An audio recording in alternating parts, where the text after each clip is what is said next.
Dans le casque de réalité virtuelle, un petit film à destination des adolescents. Sitôt que je ferme les yeux, ça recommence.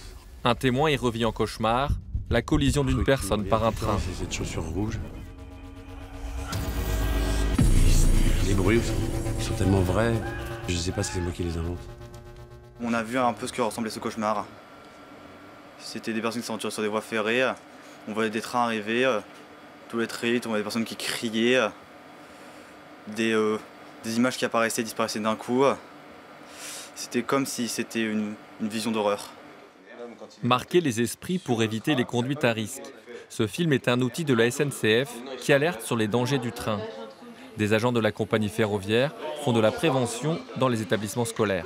Quand vous arrivez à proximité du passage à niveau, à partir du moment où vous voyez le feu clignotant, il faut impérativement vous arrêter. C'est impératif. Respecter le feu rouge au passage à niveau, ne pas s'approcher des voies, cela semble assez évident pour ces lycéens quimpérois. Mais il existe un danger plus sournois, l'électrocution à partir des caténaires. Il passe dans ces câbles électriques d'alimentation des trains, 25 000 volts, soit 114 fois plus que l'électricité dont on dispose à la maison. J'étais en gare, je travaillais ce jour-là, et voilà, on a deux jeunes qui sont montés sur un train pour prendre des photos. Il y en a un des deux qui s'est fait arquer, donc l'arc électrique, brûlé à 80%. Ces accidents sont souvent mortels.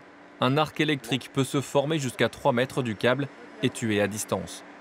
Enfin, personnellement, moi je ne savais pas que sans toucher, on pouvait directement se faire électrocuter.